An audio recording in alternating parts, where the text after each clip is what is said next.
안녕하세요. 좀 오랜만에 우리 그 실무적인 내용들 찍네요. 우리가 보면 이제 뭐 사실 그 여러분들께서 여기 보시면 이제 어떤 취업을 준비하시는 분도 계시고, 직장에서 현재 뭐 투자나 이런 유사 업무를 하고 계신 분들도 계세요. 자, 그랬거나 어쨌거나 취업을 준비하시거나, 그렇죠? 어떤 자격증을 준비하시거나, 그런 분들이 대부분 다 이 경제, 뭐 투자 관련된 내용이라서, 우리 또 투자하면 M&A를 빼놓을 수 없죠. 그래서 M&A 후에 요 가치 제고 전략에 대해서 한번 좀 얘기를 해보려고 그래요. 근데 여기서 우리가 이걸 넓게 보면 PMI라고 하는데 여러 가지가 좀 있어요. 그래서 이거는 그냥 보시고, 뭐 PMI라는 건 이제 인수 통합이라는 얘기인데요. 뭐 굉장히 좀 복잡해요. 그래서 이것들은요, 제가 정식으로 어떤 우리 멤버 위에서 촬영할 때 요렇게 해볼게요. 제가 보시면 여기 가치 제고 방법 관련해서 요 일반적인 SI, FI 두 개 모두 해당하는 방법이에요. 자, 보시면 우리가 이제 M&A가 성공적이었다라는 건요, 높은 투자 성과를 창출했다는 얘기예요. 쉽게 말해서 M&A도 투자기 때문에 성공적이었다. 뭐예요? 내가 돈 투자해서 돈 많이 벌었다라는 거예요. 그러면 이 돈을 많이 벌기 위한 방식이 뭐가 있느냐? 첫 번째가 요 PMI를 통한 가치 제고라는 게 있고요. 두 번째, 우리가 자본 재구성 혹은 리캐피탈리제이션에서 리캡이라는 거 있어요. 투자 금액을 조기에 회수하는 방법. 그래서 A번 요 PMI를 통한 것도요, 보시면 타겟 안에서의 경영 성과. 타겟이라는 건 뭐냐면 어떤 회사를 내가 인수했잖아요. 그럼 그 인수한 회사를 뭐 좋게 만드는 거예요. 어떤 투자자 입장에서는 추가 자금 투입 없이 성과를 창출할 수 있고, 대신 이때 이제 중요한 게 어떤 회사 안에서 어떤 꼼지락 하면서 회사의 어떤 성과를 만들기 때문에 그 인수한 회사의 어떤 경영인이죠. 이 경영인의 역량이 굉장히 좋은 게 필수적이에요. 대신 이제 상대적으로 가치 제고의 효과성은 불분명하죠. 불분명하다는 건 이제 안에서 더 좋게 만들려고 하는데 이게 사실 쉬운 일이 아니죠. 그렇기 때문에 그렇게 했을 경우에 어떤 큰 돈은 상대적으로 어떤 성과를 더 만들기 위해서 덜 들지만 그 성과에 대한 효과는 잘 모르겠다. 뭐 이 정도 이런 게 있고요. 두 번째는 이제 우리가 추가 M&A를 통해서 성과 계산이에요. 이걸 여기 보시면 볼트온이라고 해요. 그래서 우리가 A라는 회사 샀어요. 어떤 회사를 샀으면 그 회사에다가 추가 자금을 투입해서 조그만 관련 기업들을 사면서요, 어떤 제품의 라인업을 늘리거나 제품 포트폴리오를 확장시켜가지고 어떤 미래 현금 흐름의 변동성을 줄여주는 거예요. 자, 제품 라인업이 늘었어요. 조그만 회사를 인수하면서. 그러니까 이제 캐시플로우가 증가하는 효과도 있고요. 그다음에 포트폴리오 자체가 굉장히 다양화되어 있기 때문에 어떤 미래 현금 흐름의 변동성이 줄어들어서 리스크가 줄어들잖아요. 리스크가 줄어들면은 가치가 오르겠죠?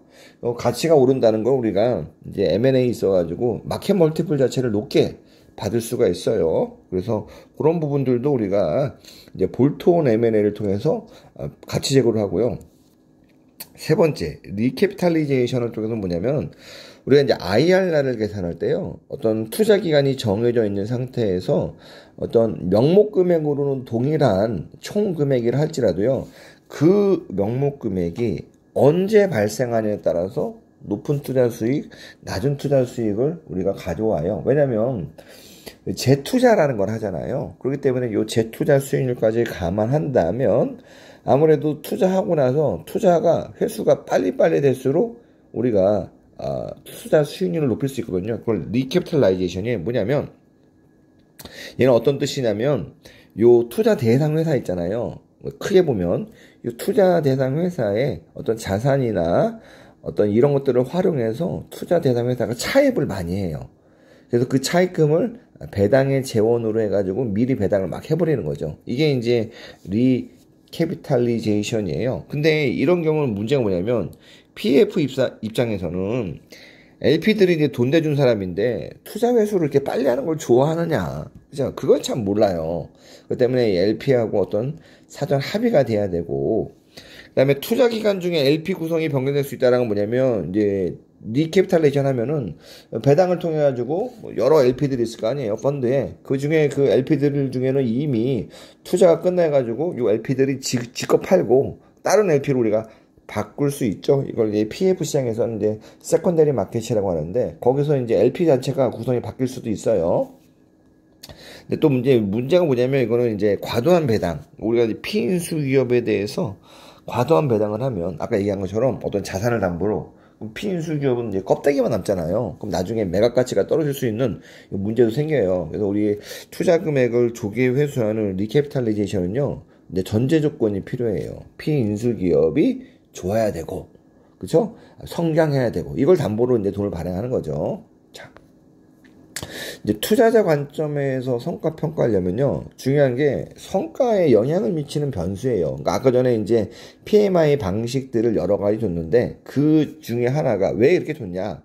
엑시 밸류, 그다음에 미래 현금 흐름의 절대 크기, 미래 현금 흐름의 발생 시기, 이런 것들이 중요해요. 여기서는 이제 우리가 이제 PF 쪽 혹은 그 투자의 어떤 정함, 투자 기간이 정함이 있는 FI를 좀 이제 전제로, 쉽게 보면 이제 사실 이건 이제 사모펀드를 좀 전제로 얘기하는 거예요. 그렇다면 어떤 거냐 볼까요? 예제 1번. 인수금액이 1,000원이고 투자 기간이 5년, 엑시밸류가 2,000억이다. 배당금을 50억씩 주급하는 투자자 IR은 어떻게 돼요? 요게 이제 현금 흐름이 이렇게 생긴다면, 그쵸? 요때는 IR이 한 23%밖에 안 돼요. 동일한 예제 2번, 예제 1번하고 동일하지만 배당금을 이전 건에는 50씩 줬잖아요. 이거를 한 방에 400이 든 거예요. 배당금 총액 같은 건데 이게 한 방에 밀어놓은 거예요. 이것만 바뀐 거예요. 엑시밸류도 동일하고. 얼마가 올라갔어요? 그죠? 투자 수익률이 아까 23%에서 30%로 7%나 추가적으로 더 올라갔어요. 이게 바로 이제 자본 재구성을 통한 투자 수익률 확대. 즉 뭐냐? 인수하고 나서 25년도에 그죠? 피인수 기업의 어떤 자산을 유동화하든 차입 여력이 있든 어떤 방식으로든 현금을 땡기는 거죠. 차입해가지고 그걸 재원으로 배당금을 그냥 미리 왕창 주는 거예요. 이러면은 투자자 입장에서 엑시밸류가 일정하다는 전제하에는 더 높은 가치를 가질 수 있죠. 예제 3번은 중간에 이제 볼트온 M&A도 하고요. 그다음에 우리가 리캐피탈레이션도 같이 해요. 대신에 리캐피탈레이션 하려면 회사의 어떤 차입금이나 이런 것들이 많이 필요하니까, 또 볼트온 M&A 하려면 추가적인 인수합병 해야 되잖아요. 그 때문에 회사 안에서, 그러니까 회사라는 거 우리가 이제 인수한 그 회사가 이제 창출하는 현금 흐름이 있잖아요. 그 다음에 추가적으로 조달할 수 있는 현금 흐름. 그래서 그 중에 일부는 조그만 금액으로 볼트온 M&A를 하고, 일부는 그죠, 리캐피탈레이션을 통해서 배당으로 조기 회수하고, 이 두 가지를 이제 병행했다. 그래서 만약에 그죠, 그래서 이제 배당금은 좀 늘었죠. 왜냐면 200에서 180이면 380이잖아요. 배당금은 요 400, 원래는 총액이 400인데 380이잖아요. 근데 배당금 자체는 좀 줄었지만 초기에 들어가는 배당금을 많이 이제 땡겨온 거죠. 대신 이제 볼트온 M&A를 통해서 엑시밸류를 2,000억이 아니라 만약에 2,700억까지 올렸다. 그러면은 IRR이 36%까지 가요. 그러니까 우리가 스탠다드하게 했을 경우에는 아까 전에 IRR이 23%인데 이런 식으로 볼트온 M&A도 하고 또 자본 재구성도 하고 리캡도 하고 이런 것들을 여러 가지 성공적으로 잘하면 이게 IRR이 거의 50% 이상 더 높아질 수 있을 수도 있는 거죠. 뭐 그렇다라는 거예요. 뭐 시너지 얘기들은, 이런 얘기들은 뭐 우리 나중에 하시고, 그렇죠? 나중에 하시고, 이거는 제가 시간 될 때 한 번 더 자세히 찍어볼게요. 그래서 우리 이제 개념적으로 요 볼트온 M&A라는 얘기 한번 볼게요. 어떤 거냐면, 피인수 기업을 인수한 후에 동종업계의 소규모 기업을 추가로 인수해서 피인수 기업의 가치를 높이는 방법이에요. 볼트온, 볼트라는 게 너트 볼트 할 때 볼트잖아요. 그래서 내가 어떤 큰 걸 하나 샀어요. 얘를 좀 더 좋게 만들기 위해서 중간에 볼트를 통해서 조그만 걸 이제 붙이는 거예요. 그래가지고 회사를 좀 더 좋게 만드는 거죠. 그래서 보시면 피인수기업의 어떤 자체적인 PMI를 통해서도 밸류업을 할 수 있으나, 만약에 볼트온 M&A를 성공적으로 한다면, 그러니까 인수하고 나서 추가적으로 조그만 그 피인수기업이 조그만 회사들을 더 인수한다면 미래 현금 흐름의 크기, 캐시플로의 절대 크기도 높일 수 있고, 그 다음에 이게 퀄리티도 높여가지고 매각 시 멀티플 자체가 더 올라가는 거죠. 예를 들어 샀을 때 평균적인 멀티플이 2배에 비다가 8배였다. 근데 이런 식으로 어떤 제품의 어떤 다양화, 고객의 다변화, 뭐 지역적 다변화 이런 볼트홀 M&A를 통해서 한다면 멀티플이 아까 8배가 아니라 9배, 10배 그렇게 올라간다면 똑같은 현금 흐름을 창출하더라도 더 높게 시장에서 가치 평가받는 거죠. 그럴 수밖에 없어요, 이건요.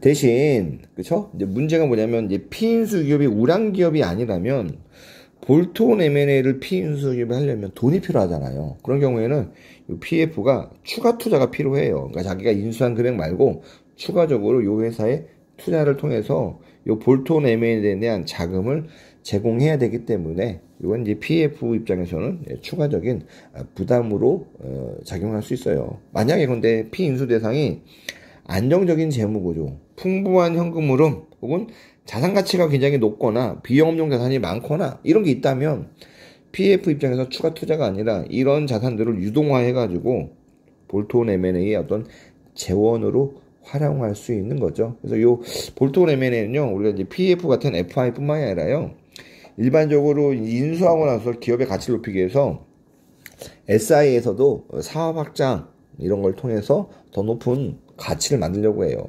한번 예를 볼까요? LG 생활건강이에요. 제가 뭐 M&A 강의를 하지만 국내 SI 중에 아주 교과서적으로 M&A를 잘한 기업이 어디냐라고 사례를 찾다가 우연찮게 LG 생활건강을 찾았어요. 보실까요? 예전에 얘 같은 요 회사가 어디서 분사해 왔대요. 2004년도고 여기 사기잖아요. 그러니까 한 2000년에 LG 어디서 분사했는데 잘 모르겠어요. 주 LG에서 분사했는지 뭐 지금 LG 생활건강이 주 LG의 자회사니까 뭐 주 LG에서 분사했을 거라고 봐요. 2004년도면 지금부터 20년 전이에요. 제가 그 당시에 기억하는 LG 생활건강은요, 회사 이름도 몰랐어요. 이런 회사가 있는지도 몰랐고, 그냥 페리오 치약? 뭐 이런 거 있잖아요. 뭐 주겸 치약? 뭐 이런 거. 그런 거 정도만 알고 있었어요. 보시면, 그 당시 20년 전에 LG 생활건강은 요 생활용품이랑 요 화장품을 주로 만들었어요. 내수가, 그쵸? 생활용품 89% 수출은 일부 하고, 화장품은 완전히 내수고요. 그래서 요 사기 기준, 2004년 기준으로 본다면요, 요게 단위가 100만 원이니까요, 회사 전체 매출액이 1조 원도 안 됐어요. 9,500억. 그 중에서 우리가 생활용품이 한 6,700억, 화장품이 2,800억, 그쵸? 이 정도였는데, 이제 2007년도에 LG생활건강의 어떤 대표이사가 바뀌었어요. 그래서 그분이 어떤 회사를 계속 이제 볼트온 M&A를 통해서 키워나갔어요. 그래서 어떻게 제일 처음에 스타팅 한 게요, 요 코카콜라예요. 보시면 3,500억. 물론 출처는 요 DB금융투자예요. 그죠? 다이아몬드 샘몰, 페이스샵 코리아, 한국음료, 혜태음료, 뭐 이런 식으로. 그래서 크게 보면요, 큰 규모의 M&A를 한 거 아니에요. 물론 크다 작다라는 게 상대적이지만 LG생활건강의 사이즈를 봤을 때 이게 규모가 크다라고 볼 수 없어요. 그쵸? 그런 M&A를 어떻게 하냐면은 기존에 보시면 여기 이제 전략이 있는 거죠. 하나는 기존에 보면은 생활용품, 다른 하나는 화장품. 요게 메인 두 가지였는데 여기 하나 코카콜라 인수하면서 음료를 집어넣은 거예요. 요 삼각 편대를 통해 가지고 회사의 어떤 사업부를 3개 만드는 거예요. 그러다 보니까 요런 조금 회사들을 다 인수합병하면서 회사가 커가고 회사의 사업 영역이 넓어지고 고객 기반이 넓어지고 지역적으로 확장하고, 그렇죠? 그다음에 이제 국내 이게 일반적으로 LG 생활건강이 하는 사업 자체가 내수 산업이잖아요. 어느 정도 내수가 크면요, 보시면 일본 쪽도 진출하고 해외 쪽 한류를 이용해서 북미도 가고, 그렇죠? 이런 식으로 중국도 가고 굉장히, 그렇죠? 전형적인 교과서적인 방법을 확장했고, 처음에 확장할 때도 단독 투자는 잘 안 했어요. 합작 투자를 하거나 어떤 다른 쪽이랑 컨소시엄 쪽으로 투자를 해가지고 투자의 리스크도 낮추고, 그렇게 해서 이제 한 게 LG생활건강이에요. 그런 식으로 2007년부터, 물론 21년이 이제 코로나긴 하지만 보면 얼마나 실적이 올라갔냐. 그때 1조 원이 안 되는 회사가요, 전체 매출이 8조 원으로 8배 이상 커졌어요. 자, 화장품도 보시면 그때 화장품이 2천 몇백억이었어요. 4조 4천억. 보시면 한국하고 해외 거의 반반씩.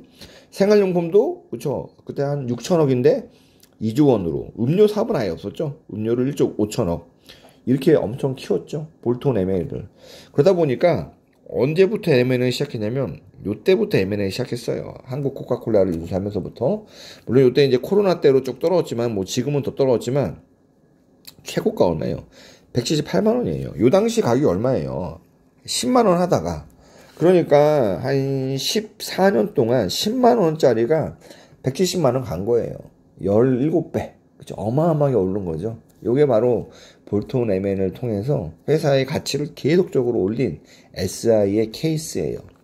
자, 그러면 FI도 그렇게 하냐? 한행컴퍼니라고 지금 이제 남학유업 인수하는 거지, 한행코라고도 하고요. 웅진식품 사례가 있어요. 웅진그룹이 이제 잘 나가다가, 그죠? 뭐 극동건설 이런 거 하면서 이제 어려웠어요. 그래서 2013년에 웅진홀딩스가 갖고 있는 특수환경제약 보유지분을 웅진식품이, 그죠? 웅진홀딩스가 갖고 있는 웅진식품을 한행컴퍼니에 매각했어요. 그 당시 뉴스예요. 1150억에 매각했다는데, 제가 이제 공시 자료를 보니까 이제 매매 계약일 체결이 아니라 잔금. 우리가 이제 M&A 하면요, 매매 계약을 하고 그 다음에 잔금 일정이 있어요. 잔금 일정 우리가 클로징이라고 얘기하거든요. 요 클로징 되는 날 기준으로 잔금이 치러지고 주식이 교환되고 인수한 회사는 보통 그날, 그죠? 임시주총회를 하기 마련이에요. 그래서 어쨌거나 12월 6일이 잔금 청산일이에요. 그러니까 주주가 바뀌는 거죠. 그래서 얼마큼 했냐? 웅진홀딩스의 보유 주식, 요 특수관계자 전체 2,500만 주인데, 요거를 얼마로 했냐면요, 한 주당 매각가액이 4,562원이에요. 그래서 114, 약 1,150억이죠. 요 뉴스가 그래서 그렇게 나온 거예요. 이렇게 했고, 매각 당시 웅진식품의 주요 제품이 뭐 자연은 알로에, 아침 햇살, 초록 메시 뭐 이런 거였어요. 자, 그런데 보시면 이제 한행컴퍼니는 다시 이제 나중에 팔아야 되잖아요. 비싸게 팔려고 볼트온 M&A로 방향을 조금 설정했어요. 인수 당시에요, 웅진식품이 부채비율이 높았어요. 식품기업은요, 일반적으로 부채비율 50%가 잘 안 넘어가요. 330%면 어마어마하게 식품기업치고는 높은 거예요. 그리고 또 적자기업이기 때문에 식품기업이 또 웬만하면 적자가 안 나거든요. 그러니까 지금 경영을 진짜 잘 못한 거였죠. 그래서 적자기업일 때는 볼트온 M&A를 하려면, 그죠? 부채비율이 높아가지고 어떻게 회사 자체적으로, 웅진식품 자체적으로 자금을 조달하기도 어렵고, 거기다가 볼트온 M&A를 하려면 회사의 어떤 현금이 좋아가지고, 쉽게 말하면 흑자이기 때문에 어떤 미래 현금을 바탕으로 돈을 땡겨야 되는데 그것도 안 되고, 그렇기 때문에 한행컴퍼니는 웅진식품에 이런 볼트온 M&A를 하기 위해서 추가적인 자금 투입이 필요했어요. 그래서 어떤 식으로 투자를 했냐면, 처음에 구주인수 대금 있잖아요. 웅진홀딩스가 보유한 거, 웅진홀딩스와 특수관계자의 지분 1,150억을 하고요. 2014년 1월, 2013년도에 인수했는데 1년도 채 안 돼가지고 웅진식품에 400억 유상증자 했어요. 그렇죠? 이때 요 한행컴퍼니가 들어가서. 근데 2012년에 한 번 더 유상증자 했어요. 즉 유상증자를 500억 했다는 거는 요 한행컴퍼니 입장에서는 웅진식품에 총 투자한 게 1,650억이에요. 그래서 어떻게 이제 유상증자냐면, 처음에 이제 대형식품을 인수하려고, 그래서 M&A 목록을 보시면 첫 번째 대형식품이라는 회사를 270억 원에 인수했어요. 지분 100%. 그때 요 270억 중에 100억의 자금은 한행컴퍼니가 유상증자했고, 대형식품이라는 데는 뭐 한대냐? 과자 만드는데요. 제가 알기로 뭐 자일리톨도 만들고, 뭐 온갖 뭐 이상한 과자들을 만든대요. 그리고 2015년 2월에 가야 F&B라고 해서 132억 원을 94.35% 인수했어요. 가야 농장, 뭐 당근, 지워터 이런 거. 그러다 보니까 웅진식품이 기존에 우리 아침 햇살 이런 것만 있다가 뭐 브랜드도 넓어지고, 그죠? 맛있는 것만 하다가 과자도 했어요. 그러다 보니까 좀 느낌상 종합식품회사가 된 느낌이잖아요. 그래서 어떤 식으로 했냐? 소규모, 다 조그마잖아요. 웅진식품에 비해서 봐봐요. 270억 전체 시가총액이, 인수 대금이 132억, 조그만 기업이잖아요. 웅진식품에 비해서. 소규모 동종 기업 인수로 제품의 라인업을 확대하고, 그렇죠? 규모 확대로 시너지도 창출했어요. 그 다음에 미래 어떤 수익성 확보. 식품회사들은 웬만하면 적자가 잘 안 돼요. 사업의 안정성. 결과적으로 뭐냐? 제품 포트폴리오가 다양해지기 때문에요. 요 멀티플 자체가 올라가요. 밸류업이 된 거죠. 자, 그래서 어떻게 됐냐? 2018년 12월에 대만 퉁이그룹에 2,577억 원의 보유 지분을 매각하면서 엑시트했어요. 그래서 요때가 이제 그 당시에 어떤 보도자료가 아니라 이제 시장에서 뉴스 자료예요. 보시면 주당 4.67달러에 우리나라 돈으로 한 2,577억 정도. 처음에 이제 웅진식품을 바뀌어요. 요때 이제 2014년도에 한행컴퍼니가 인수했는데 매출액이 2천억이 채 안 됐고 적자가 나고 있었어요. 14년도부터는요. 조금 좋아졌어요. 14년도에 인수합병하고 15년도에도 인수하고 그래서 회사가 2천억에서 2,300억까지 뭐 크게 좋아진 거 아니야. 한 금액으로 보면 300억 정도 매출이 늘었지만 이익이 좋아지고 당기순이익이 좋아졌어요. 이익률도 좋아지고요. 그래서 이런 볼트온 M&A로 인해서 규모의 성장은 상대적으로 작았어요. 그렇지만 제품하고 고객군 확대로 영업성과가 정말 개선됐죠. 그래서 다시 보면 2014년에서 18년까지요. 연평균 매출 성장률은 2.9%예요. 이 정도면 물가 올라가는 수준밖에 안 됐지만 그렇죠? 회사 어떤 이익을 굉장히 많이 개선시켰죠. 자, 그래서 2014년에서 18년까지 자산 성장률도 보면 한 5.1% 정도였어요. 또 부채 비율도 340%에서 67%로 안정화시켰죠. 그러니까 2014년들이 인수했던 해고요. 2018년이 엑시트한 해예요. 그러니까 요 동안에 자산이 1200억에서 1600억. 뭐 크게 증가하지 않았지만 부채 비율 봐봐요. 이렇게 높은 부채 비율. 식품회사 이렇게 높지 않아요, 일반적으로. 다시 일반 동종 업계 평균으로 많이 이제 부채 비율을 줄였죠. 자, 그럼 어떤 식으로 돈을 가져갔냐? 제가 이제 공시된 자료를 다 찾아봤어요. 한행컴퍼니 뭐 이런 것들. 그래서 IRR을 추정하니까 대략 한 34%고 M&A 하게 되면 각종 수수료 내잖아요. 인수합병 하다 보면은 사다 팔고 하면 그런 수수료를 고려하면 대략적으로 연평균 투자 수익률이 30%예요. 야, 보통은 우리가 PEF에서요 15%만 넘어도 대박인데 30%면요 초대박인 거예요. 자, 보시면 어떻게 했냐? 요때 1,150억 원을 그쵸? 이제 요 마이너스니까 투자했어요. 그다음에 그 다음에 1년도 안 돼가지고 유상증자 400억 들어갔어요. 회사가 어려우니까. 거기다가 그 다음 그쵸? 이 돈 집어넣고 이 400억 넣은 다음에 일부는 배당으로 빼왔어요. 그 다음에 12월 달에 대형 과장 있잖아요. 대형 식품 인수한다면서 유상증자 100억 하고 그 다음에 장이 좋아지니까 배당금을 엄청 빼왔죠. 배당금 빼오고 유상감자도 한번 했어요. 그죠? 이렇게 하고 그래서 중간에 이렇게 회수도 많이 하고 그러니까 약간의 우리가 보면은 리캐피탈라이제이션도 이렇게 조금 했어요. 그리고 엑시밸류도 잘했고 그래서 볼트온 M&A를 통해서 성과도 했고 중간에 지속적으로 정기배당금도 성과가 좋아지니까 꽤 많이 가져가고 유상감자까지도 가능한 거예요. 자, 그죠? 식품회사니까 그래서 높은 가치를 받고 엑시트했다. 그래서 보시면 이 식품기업을 이제 턴어라운드 시킨 경험이 한행컴퍼니가 있어요. 이걸 바탕으로 제가 생각에는 남학유업이 이제 한행컴퍼니 회사로 바뀌었거든요. 기존의 대주주가 팔고. 그래서 요런 남학유업을 인수했고, 제가 이제 예상하건데, 웅진기업, 그죠? 웅진식품 한번 성공했잖아요. 또 같은 그 식음료 회사들이고, 이 웅진식품에 성공한 그런 어떤 모델 있잖아요. 모델을 그대로 남학유업에도 적용할 것으로 예상해요. 그 얘기는 저는 분명히 한행컴퍼니는 이쪽 식품 쪽에 노하우가 있어가지고 분명히 잘 성공할 거라고 예상해요. 자, 자본구조 재조정을 통해서 투자 수익률 제고인데요. 우리가 이제 용어로 리캐피탈라이제이션, 줄여서 리캡이라고 불러요. 어떤 거냐? 자, 이렇게 PF가 요 피인수 기업을 인수했어요. 부채가 300억밖에 없죠. 그죠? 자기 자본 300억. 요 피인수 기업이 300억 정도 차입을 더해요. 그러면 회사에 이렇게 늘어나잖아요. 그러면 요 300억 추가적으로 들어간 걸 가지고 이거를 재원으로 해가지고 배당금을 지불하는 거예요. 그러면은 투자자 입장에서는 초기에 빨리 회수하잖아요. 이게 리캡이에요.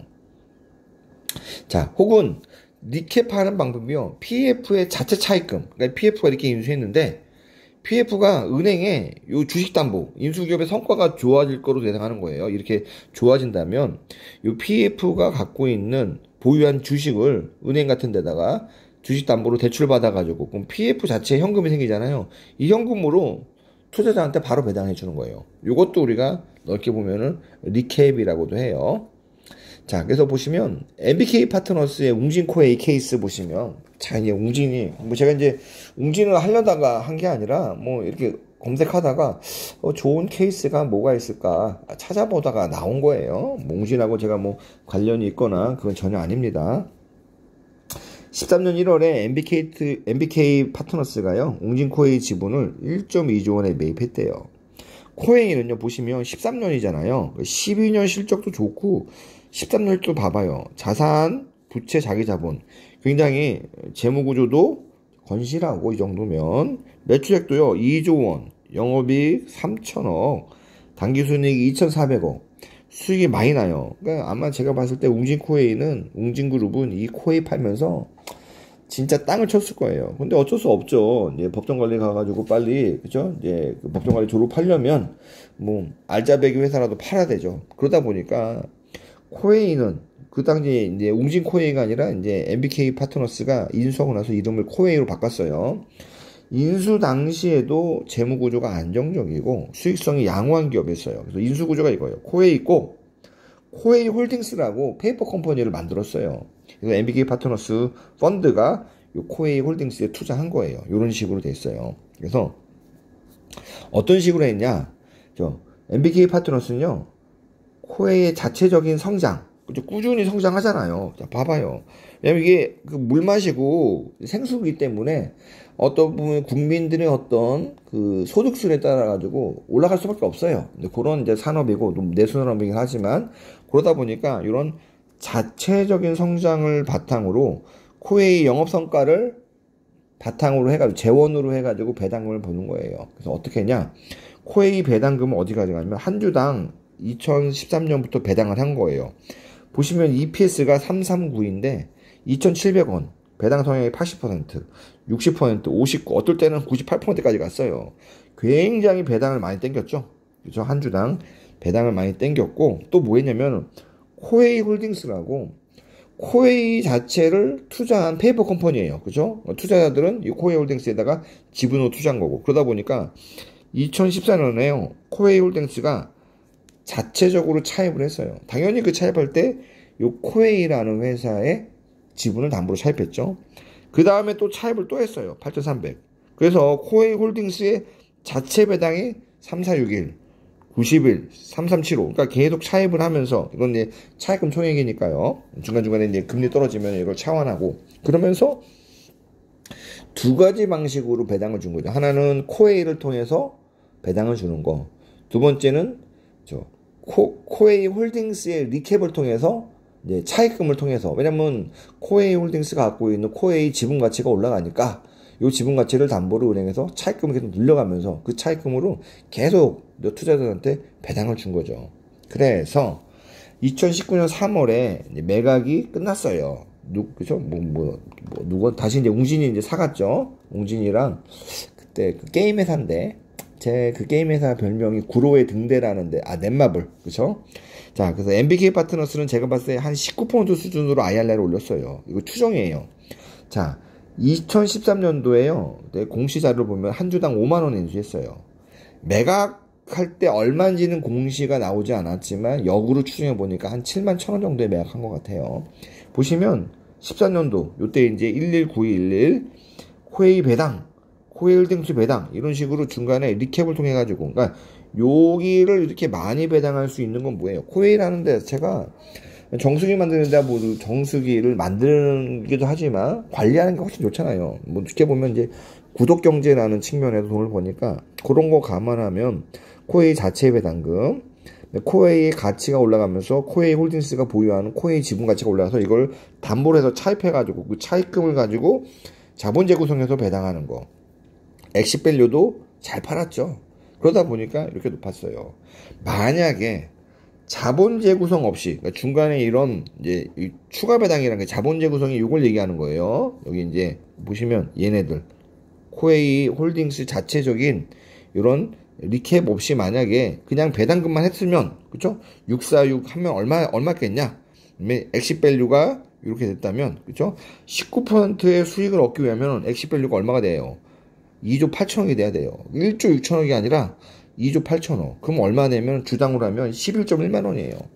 5만 원에 인수했는데 5년 만에 저 2배 반 올라가면은 아무래도 사람이 뭐 가치가 높지만 한 주당 주가 자체가 너무 비싸면 인수하는데 좀 망설여지거든요. 이제 그런 이제 것들을 피하면서 잘한 거죠. 그래서 이거 굉장히 잘했다라는 거예요. 그래서 이거 뭐 한번 다음에 제가 뭐 시간 되면 우리 그 PMI 그다음에 어떤 식으로 이제 밸류업 하는지 M&A 끝나고 그걸 한번 좀 자세히 한번 또 올려볼게요. 예, 감사합니다.